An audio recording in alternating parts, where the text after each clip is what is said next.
how Christian women can engage the topic of immigration, which, as will probably not be surprising to many of you, one of the questions that we get them here at Welcome is, what do I do? What do I do? What do I do? And anytime we're sharing about different policy changes that are happening, it can be really difficult for us to read those because we think, wow, this feels really big. This feels really overwhelming. We can see some of the ways that it might be hurting families, but we may not know exactly how to engage. And so that's why today we're going to talk about how to reach out to lawmakers. We've been working through the PLEASE acronym this week in our Ruth and Naomi study. And A in PLEASE is for advocacy. And the reality when it comes to immigrant and refugee issues is that some of these need legislative solutions. We as women, as people of faith, can be more intentional about reaching out and loving our neighbor. We can be engaged in helping equip new Americans and support them as they transition to their life in the U.S. But the reality for dreamers, for asylum seekers at the border, for people in detention, some of these different areas of vulnerability, the reality is that they might need legislative solutions, and is really the only way to fully address some of what's happening. And so this is the beautiful thing about living in a democracy, is that we, the people, have the opportunity to engage our elected officials, to engage our political process, not necessarily from a partisan standpoint, but we do engage politically because it affects people. And so I want to talk a little bit about how to do that today, because I don't know if you've ever had this experience. You hear about something and you think, that sounds really intense and like something I should probably engage in. And then someone says, you should reach out to your lawmakers. And I don't know why, but for some reason, for a long time, that always felt very vague to me. It felt very confusing. I wasn't exactly sure where to start. I was not sure what to say. And now that I've been doing it a little more, I find that it is really so much easier than you might think. So I'm going to give you a couple of resources and I'll put them in the comments. We will also do here in the group, over to the side, you'll see a files section if you're watching this on Facebook. And we'll have that separated out as well so that you can access these resources at any time.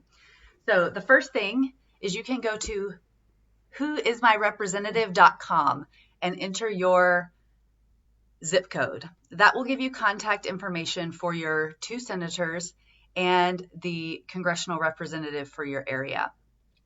And then, of course, we want to reach out to the White House as well. So, and here's the coolest part about this. So when you call the White House, you actually get on your phone that you called the White House, which is great. So the White House phone number is 202-456-1111.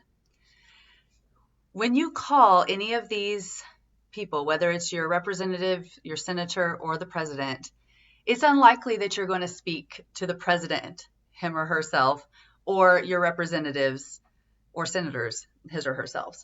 You're going to be talking either to a machine, just leaving a comment, or you're going to be talking to a congressional aide, which is essentially like a college-age person who still makes me weirdly nervous. I don't know why, because it makes me a little bit nervous to stand up and say what I believe. And sometimes I've just had to own that as silly as it may sound, sometimes I feel nervous after I make these calls. But the reality is they are not there to debate you or ask you questions or anything like simply tallying responses that they are hearing from their districts, and they are communicating that data to the people that they work for. So what do you say when you call? The main thing is to explain who you are, so that you're from their district. So you might say where you live exactly. So, if you're calling from, for me, if I'm calling from Georgia, I will say I live in Atlanta, Georgia. You can embellish a little bit, I've lived here 10 years or whatever, those kinds of things that you might want to say. If you are connected with a specific constituency group that might be of interest to your leader. So I'm a public school teacher. I'm an evangelical woman. I'm a pastor. I'm a, I don't know, whatever constituency group that when you hear kind of in political talks, we're saying, well, this group of people thinks this or that. You have the ability to identify with the ones that you would typically be a part of. And so you're letting them know that if they think that a certain constituency group all believes the same way and you're saying something different, that's going to be meaningful. Or if you are saying what people already assume your constituency group does, but you're confirming that, all of that is helpful. So you might call and say, hi, my name is Sarah. I'm from Atlanta, Georgia. I'm a Christian woman, and I want to let my senator, representative, president know that I am concerned about X, Y, and Z. So here is the beautiful thing. They do not expect you to call with policy solutions, which I think I felt for a long time. I didn't want to be someone who just complained without offering a solution. But in reality, what I'm asking of my elected officials is saying, hey, I know you have a lot of things on your plate. I want you to know that dealing with this issue is important to me. And I'm a voter who lives in your county, city, district, state, whatnot. And so you can simply say, hi, I'm Sarah calling from Atlanta, Georgia. I want to let you know that I am very concerned about the lack of stability for dreamers in our country. And I would like to see our congressional representatives work across the aisle for a bipartisan solution on this issue so that they can gain stability and be able to contribute in our communities. So things for dreamers, things, we called a lot when we were talking about the refugee ceiling, and we encouraged the president to set a refugee ceiling that is 50,000 or above. But even if you feel like, yeah, but I don't know what those things are on a daily basis, that's all you have. You don't need to say all of that. You can simply say, I'm concerned about how few refugees the U.S. is accepting right now. Or I'm concerned about asylum seekers who are waiting on the border, and I want to encourage our leaders to find a solution that protects families and respects the rule of law. That's all you need to say, is just, this is important to me. This is who I am. This is important to me, and why. And I would like you to be activated to do something about it. And it's really that simple. And then I hang up and I take a bunch of deep breaths because for some reason I'm weirdly nervous. The other option is to email. And so for the White House, it's whitehouse.gov/contact. And then you simply fill out the form and you basically give that same information. And your local Senate and Congress leaders may have similar email systems, but that would all be personal to you. Again, sometimes, and here's my other maybe secret about this, is sometimes it feels like, why bother? It feels like it's such a drop in the bucket of all of the things that those officials are dealing with. But here's what I will say. Here's what I've come to believe. One, it was amazing when zero tolerance happened at the border and families were being separated. It was absolutely gut-wrenching and wrong on so many levels. And I know so many women were activated by that. But more meaningfully, women in particular called and they spoke up and they said, this is not acceptable. And it was rescinded, and it was rescinded due to public outcry. And so I think that was such a moment for me to really see, having been engaged in immigration advocacy for a long time, to really see like, oh man, when people speak up, things can change.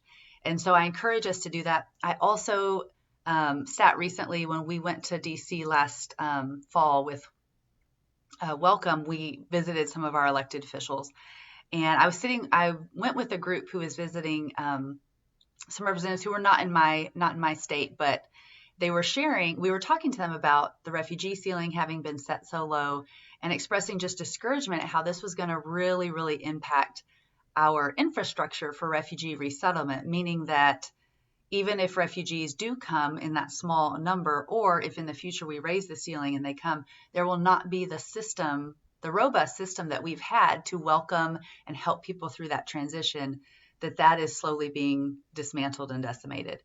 And this person in their office looked at us and it felt very genuine, said, I've never thought about it like that.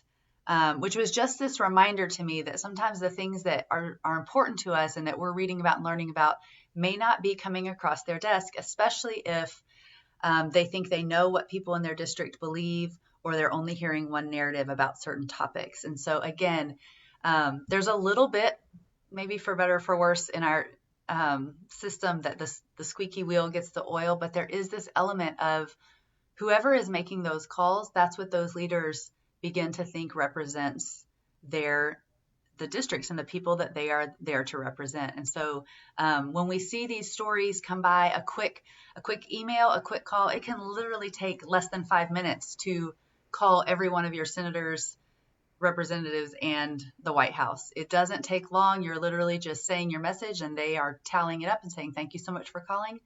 And then you hang up. So I encourage you to do that. One last thing that I will say about it that I recently heard, again, when we were in DC, Liz Dong, who often speaks up, she's part of the Christian Dreamer, the Voices of Christian Dreamers. She made a comment about how when U.S. citizens sign a petition or make a call or participate in some way, that can speak volumes to the immigrants in our day-to-day life. Because there is a privilege of citizenship that allows us to engage in this process that is not open to some of the most vulnerable people affected by the policies. And so that can also be such a testimony and loving care action to the people in our homes and communities and churches. So I just encourage you to do this. I know that you can do it. I know that it might be a little nerve-wracking, but it can be such a gift and it can make a difference in these policies that we see changing. So I hope that's helpful. And if you have any questions, feel free to put them in the comments.